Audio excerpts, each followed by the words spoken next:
I'm here today with Bill Kenney. Bill, you are a legend in branding, and I don't even think I realized it when I think we DM'd each other before meeting at an event last year, and Yeah. then we connected, and I started following you on LinkedIn, and I see all the brands you work with and the work that you do. And as a brander myself, I really look up to you, and I'm like, dude, this guy's like, oh, he's legit.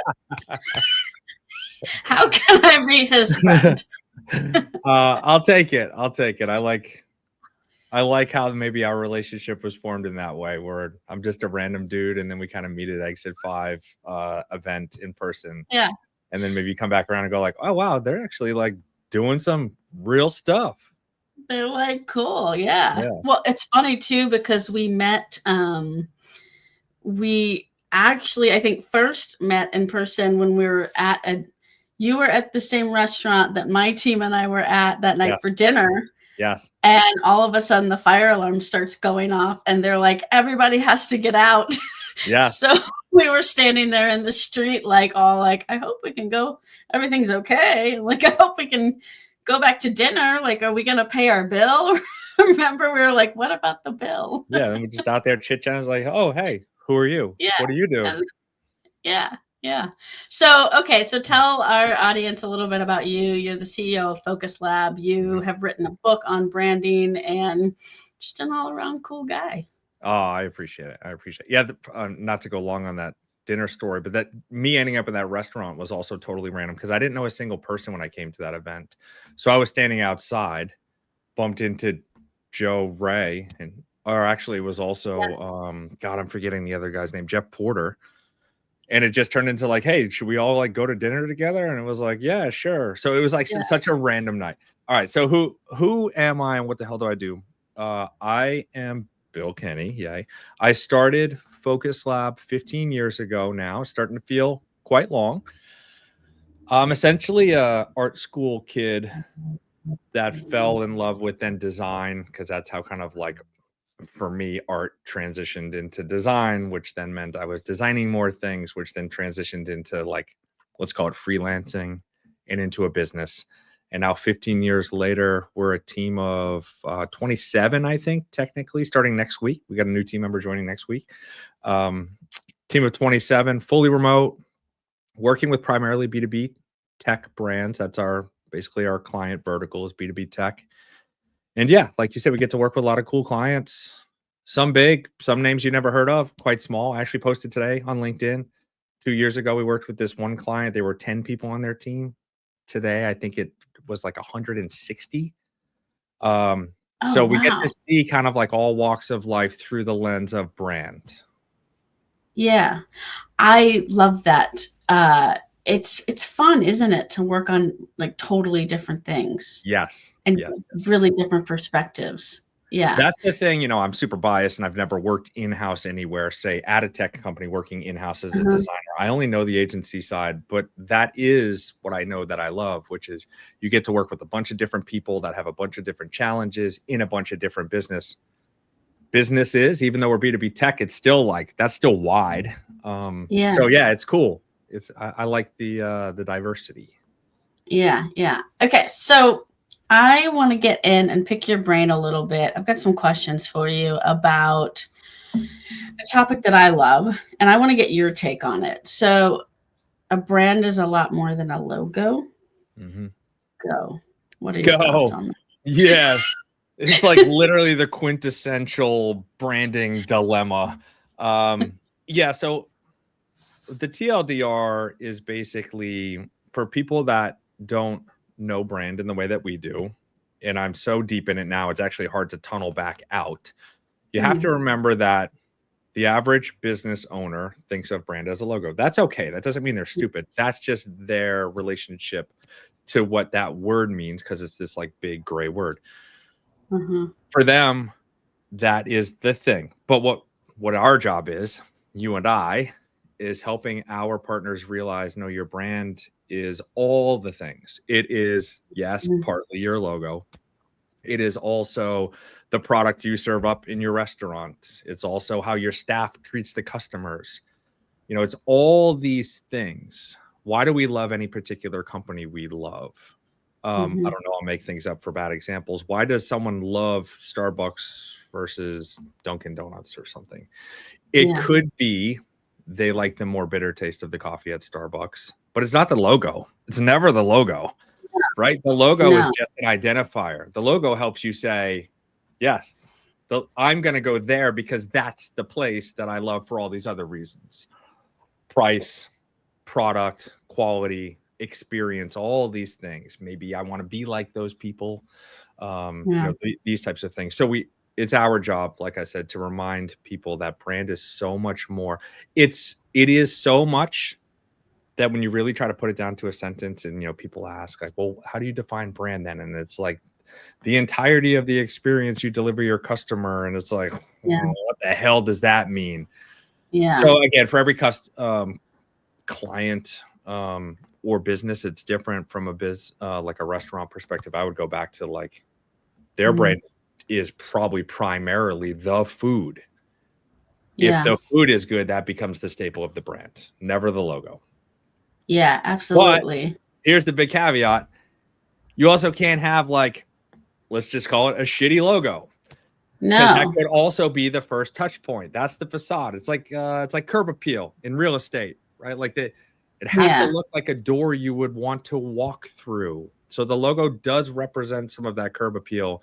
And if it looks like your child made it, but you're trying to come across as a high-end restaurant or a trusted software, those things don't match. So there's a misalignment in the brand, and they all have to be in alignment.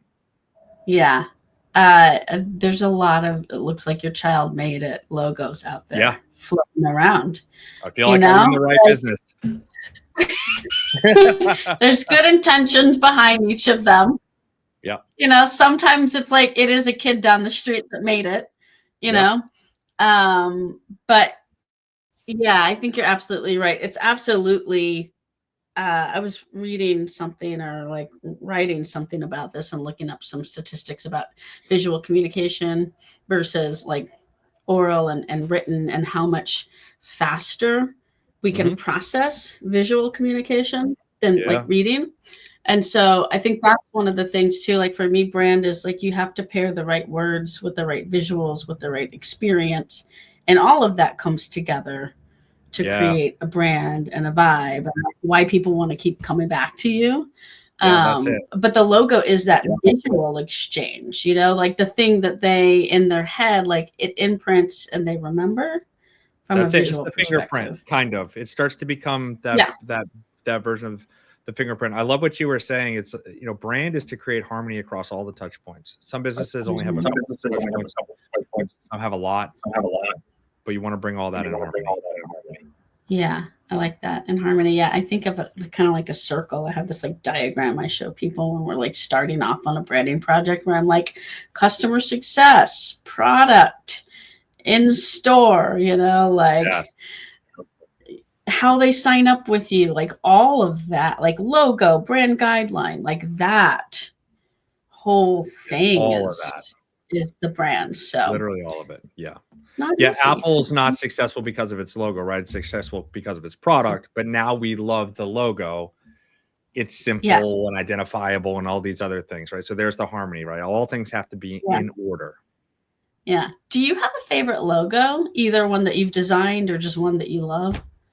I think my answer to this is generally no, but I was just thinking about this a couple days ago. There's this logo that I see very rarely, and every time I see it, I'm like, I love that logo. And this is going to be so random. I actually don't even know if this is the right name of the company, but there's this cruise ship. I think it's Princess of the Sea, and it's got this woman's kind of like facial profile, and then the hair, but it's inverted, like she's looking backwards basically, and the hair is like coming out like this, and it's just so, I don't know, there's something about it that every time I see it, I'm like, man, I wish I made that. I freaking love that logo. I'm looking it up right. Oh, I see that. That is a good one. It is Princess of the Sea. It is. All right. Yeah, that's cool. It's wavy. Never been on one of their ships and never taken a cruise. Don't know that I will. But yeah, I think that's cool. I'm not really a like, oh, that's my favorite visual identity or logo person. I think I do center more around the whole system and is it authentic and is it performing? So because of that, you think of big names like Nike. I do have some version of an affinity to Nike as a brand. I think they can be provocative in their marketing, which I really like. They can take bold stances, but it's really clean. But they make it edgy in campaigns, and that's like pretty cool. So I think they do a good job at flexing. Yeah, I agree. So how you said something that I want to dig into, because this is one of the hardest parts, I think, as a brand strategist, oftentimes is like you sort of feel like everyone wants to talk about revenue and MQLs and SQLs and blah blah blah, the leads, and you're like, you got to do brand, and they're like, what's it really getting me? So when you talk about like measuring brand, do you have any ways that you found that help you to measure the effectiveness of a brand? So I think the simple answer is like kind of, but not really. It depends who's listening. For a founder right now that is listening that needs to be convinced of exact measurement, my answer will be not great. It will not be sufficient. For people like you and I and marketers, I think the answer is sufficient. So the ways that we think about kind of return or measurement currently with the work that we do is we're generally helping our clients get to the next stage.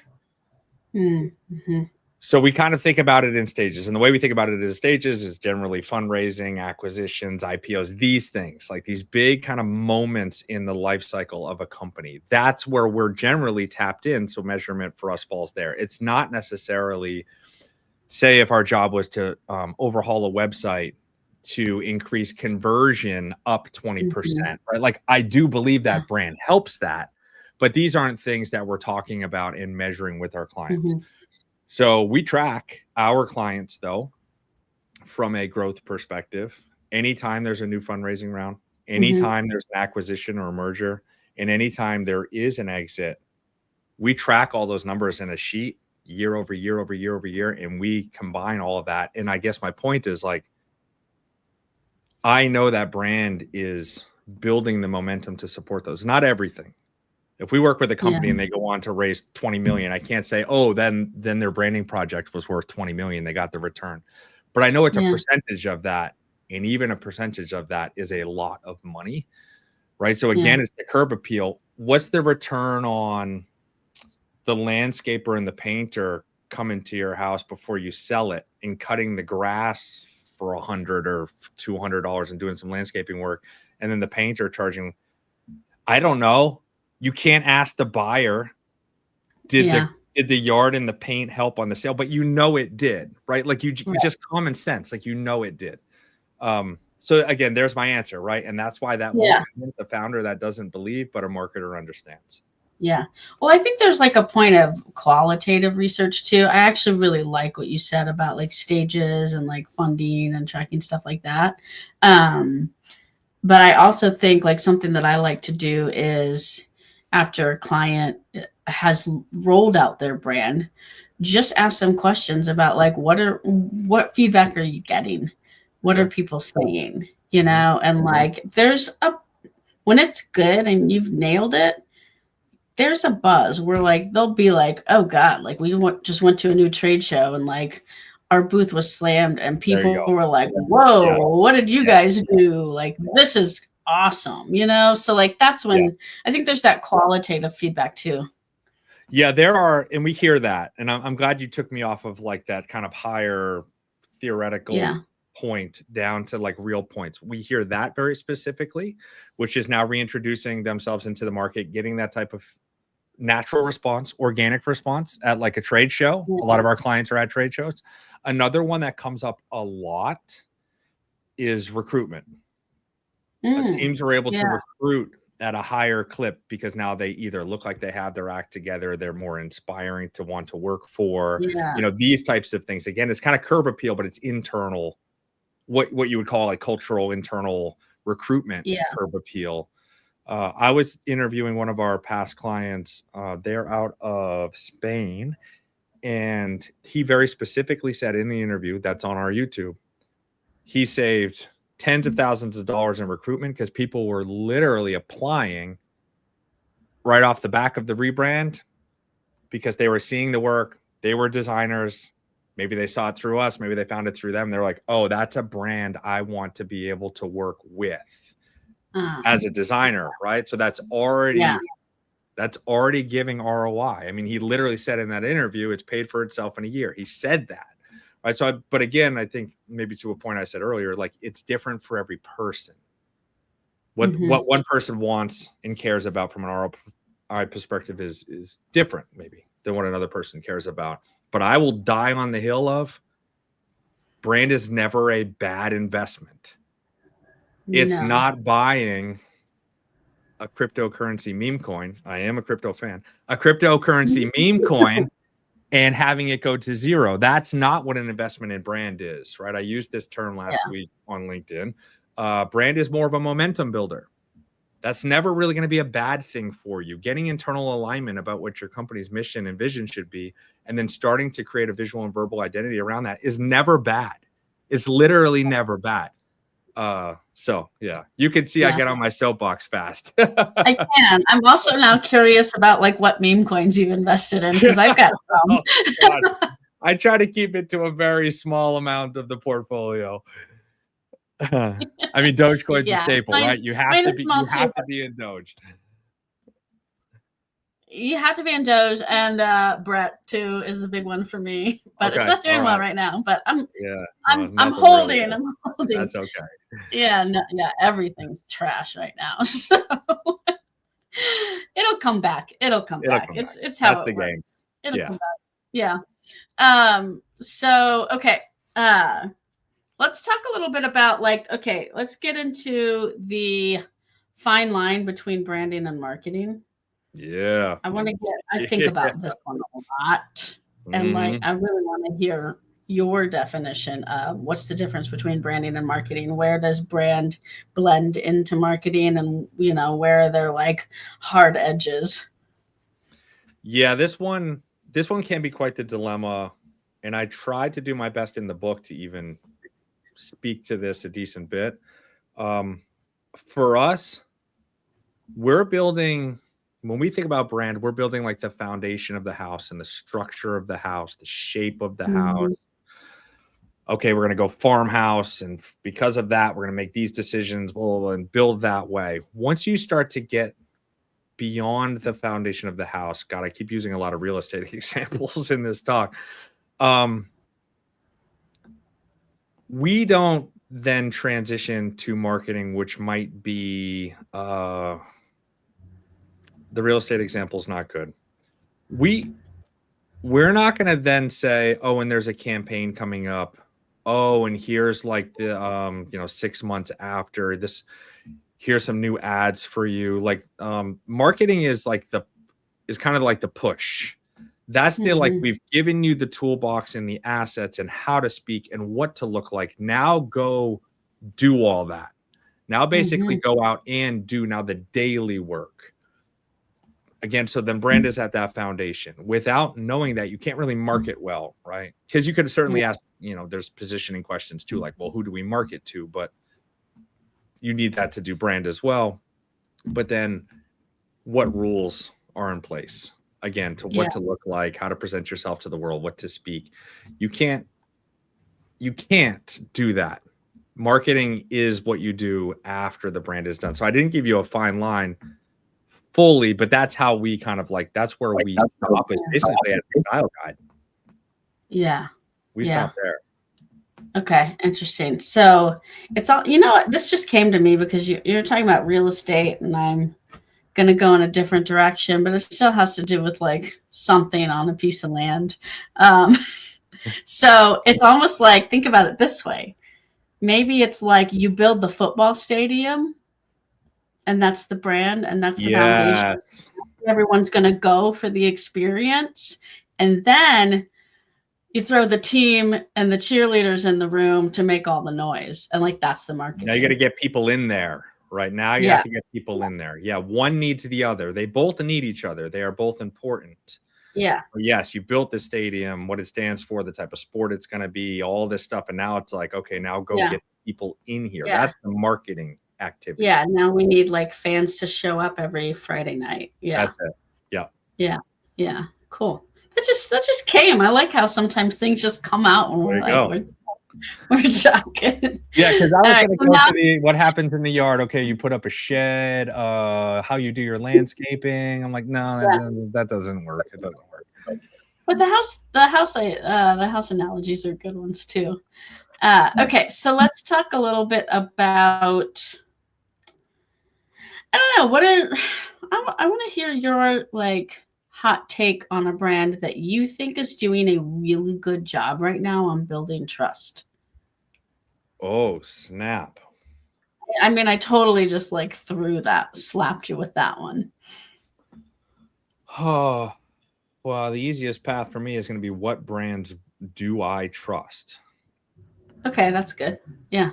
Right? Like, because if I just say names that I know we're working with and what they're trying to achieve, nobody will know those. So it won't even be relatable. I can tell you brands I don't trust. Maybe let's go backwards. Let's do that. Yeah. I don't generally trust big service providers of any sort, and I'm painting myself strangely right now. But if I think about like the electric company and cable providers and cell phone service providers, those don't feel super trustworthy to me. I think brands that are building trust are doing a really good job at maybe being and feeling more human, more intimate, more relatable. Those are the brands that you're going to feel like it's not big corporate doesn't care. Yeah. So if I'm continuing to whittle that down, then like, again, what brands around me do I trust? Like any in the SaaS space right now that you're seeing, maybe that you don't work with, that you're like, oh, they're interesting. I think trust is the hard word for me. And again, it's not that I'm distrustworthy. I think brands that are doing well being themselves and being a brand, and that probably equates to trust, would have been brands like MailChimp.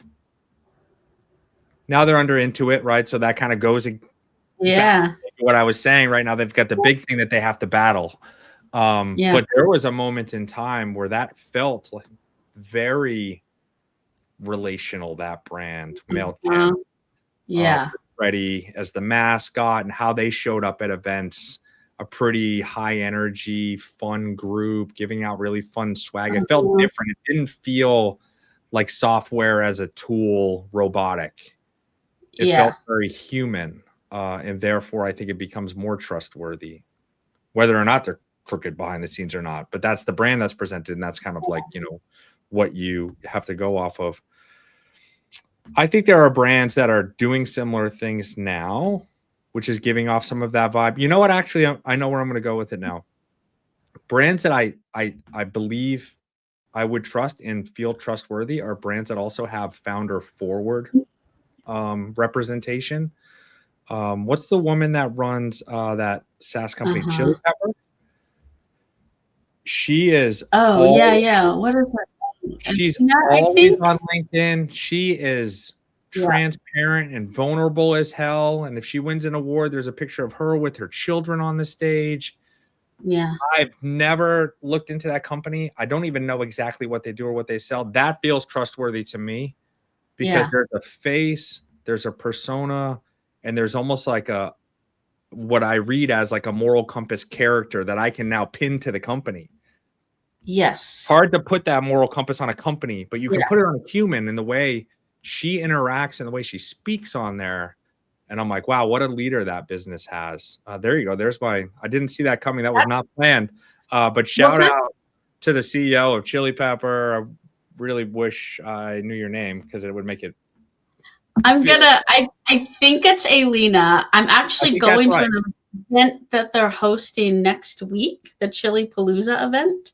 Okay, I saw So that. Yeah. I don't quite understand what they do either. I know it's like RevOps type stuff, like demand gen RevOps type software, I think, for like making it easier to book meetings and communicate and round robin. That's what I gather from the website, but I'm excited. I'm going to go learn more about them.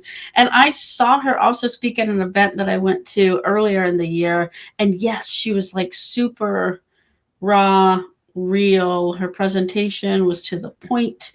And I'm with you on that. I totally appreciate that. There's just something that like that's the formula. That's literally the formula. And I don't even think I would dare to say it's not rocket science or even hard. Like just be out there and be real. And you know, maybe to be fair, like that's really hard for a T-Mobile or an AT&T to pull off. Maybe, but maybe it's not. But I think SaaS companies, I think that formula is right there in front of them and they can do that. And now she came top of mind. I've never even used the product, right? I have no relationship with the product at all. And I name dropped her. Talk about brand building. Yeah. Well, I think that forays us into, we can talk a little bit about personal brand because, and I don't know if you still get people who fight you on this or not. I know you're a fan of building personal brand alongside company brand just because of what I watch you do on LinkedIn. I think that having leaders like her who will get out there and do that and be authentic is going to become even more, it's already very important. I think it will become even more and more important, particularly in the B2B space, to build that trust and that authority. Yeah. Yeah. And again, it's just there's just a gravity about it that's like a force multiplier. You can't not do that, I don't think. Not in today's world. Because of the world being like, you know, we're going to spend a lot of time on LinkedIn, right? So like, then that's who's Chili Pepper's competition. And now they have to battle against it. They have to rise to that occasion or else they're falling behind in my mind. I mean, I guess I'd be remiss a little bit if we didn't shout out Dave Gerhardt, Exit 5, right? The book Founder Brand, which is very much what we're saying. Get the founder forward. Let them build a brand around themselves. I feel like Exit 5 also feels like a very trusted brand community because Dave is out there and we like Dave and therefore we like Exit 5, right? It's like, it's pretty simple math. So that's definitely where the world is going. And all you have to do is put yourself out there. That's literally all you have to do. You don't have to be the smartest, strongest, fastest person in the world. You just need to be you, and you will attract your group, whatever that is. Yeah. And be consistent with it. And so like one of the things to like kind of take it a step further with Dave and Exit 5 that they do so well is he fully empowers his team to do the same thing as him. And so it's like, you know, so like when you think about that kind of all these touch points, like it's not just Dave, it's not just founder mode stuff. It's also they, you know, like their brand new marketing manager is all over LinkedIn now, right? Because and it's awesome. Think about that. Like some young person, probably fresh out of school, they've got some new younger people on their team, I think, and like they are empowering them to start doing that early on and now in their careers, and that's a part of their brand, I think. Yeah, I agree 100%. Yeah. So that's a situation where I think companies should probably do more to empower employees to like have a personal brand. Whereas a lot of times people, I don't know if you hear this much, I feel like people still feel a little bit like nervous. Well, what's it going to look like if I work for the company, but I'm not doing, you know, this kind of my own thought leadership on LinkedIn.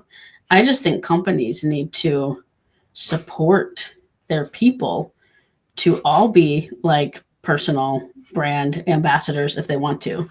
Not everyone wants to, but for sure. Not everybody wants to. I think the culture of the organization will naturally create that, even if it's spoken. or an unspoken. Exit 5 in that example, again, I think that was just going to be a natural event, right? They was never going to limit the voice of his team on a social platform. He's built the whole thing off of that, right? He knows the impact and power. Right. I would say I feel and act very similar. I have no qualms with my team being super loud and noisy in whatever regard they need to be online. Where other organizations is big old school corporate bureaucracy, red tape stuff, and they get real weird and nervous. Well, that means you don't care about the company because you're over there building. It's like, well, that both worlds can be true. Yes. Yeah, exactly. Both worlds can be true. Yeah. Okay. Let's how are we on time? Let's do one more question. Okay. Let's end with, let's see. All right, we talked about that. I want to talk really quickly about, let's just give your high level tip for 2025. This is a weird year. Okay. So there's a lot going on this year. Everyone's feeling weird. In one way or another, whether they lost money on their meme coins like me or something else. With all of the administration changes. Yeah. But in this moment in time that we are in, what is one thing every company should be doing to strengthen their brand identity, relevant to this world that we're in right now, at this time that we're in this moment? Yeah, I think regardless of any economic season, administration, kind of government season, regardless of any of that, companies should always be slowing down for a second, no matter what size they are either, slowing down and spending some time asking themselves, who are we now? Who do we want to become in the short term? Let's call it a year or two. And just getting really aligned on that, because that will inform any changes that might need to happen or not changes. But the point I'm trying to make is alignment. There's so many projects we go through that you can see when let's say the founders and the project team, and we spend a week or two just discussing things and trying to get alignment on where to take the brand and how empowering and revitalizing that is. And then I'll go and I'll tell them you're not paying us for visuals. You're actually paying us for alignment. You're not paying us for words. That's the outcome of the alignment. Teams can do that. They can do that in a little 3-hour window if they want. They can do that in a multi-day executive leadership team kind of event. But always be hunting for alignment, because where brands fail and companies fail is when they get all spread out all over the place. We're building this for this person. We're building that for this person. We say these things over here. We say these things over there. That's just friction that slows the whole machine down. If you can get alignment, whatever that means for your company, right now you're speeding up. You're moving faster, less friction. I love that. All right, Bill, my friend, how can people find you if they're not yet following some random guy named Bill on LinkedIn like I was? How can they find you? And how can people read your book or find focus? All right. So the book, we'll go to the book first. Yes. Wrote the book, conqueryourrebrand.com. If you want to find it there, you can find it on Amazon. It's basically me discussing our entire process, start to finish, talking about brand, a lot of things we talked about here. You can find me online. LinkedIn is my #1 spot. Just search Bill Kenney, Focus Lab. Surely my bald head's going to show up in that search somewhere. I do hang out on Twitter, X, and Instagram. Not often, though. Really, LinkedIn's my digital home. So that's where you all should find me. Okay. Really quick question about the book. It's Conquer Your Rebrand, not Conquer Your Brand. Why rebrand? Yeah. Most of our projects are rebranding projects. They are generally a company that is at the stage now where they haven't taken brand serious. They're big enough to be dangerous as a company, and they need to take it serious. So we're taking their old brand out and the new brand on.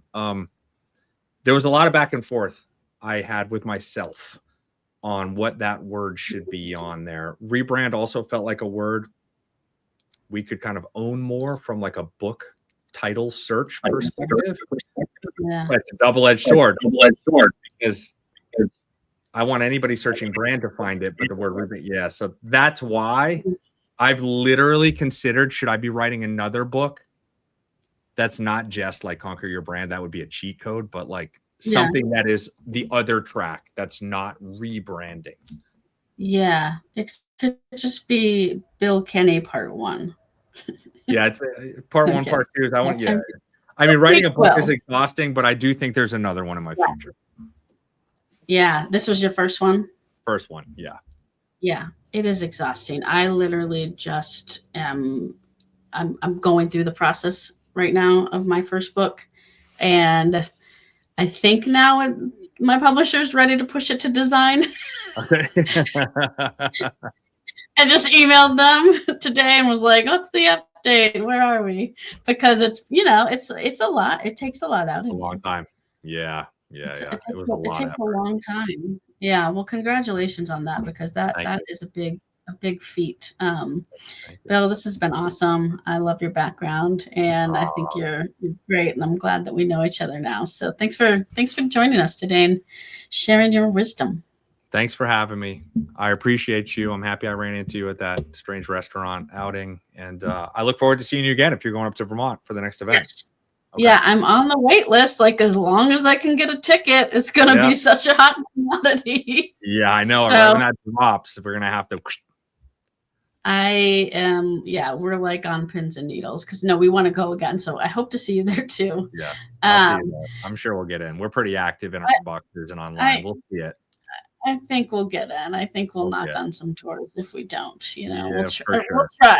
We'll try. Sure. All right. Well, hey, folks, I hope this was helpful and gave you some new perspectives on branding that you can take into your business. And until next time, go get all that good shizzle done. Yeah.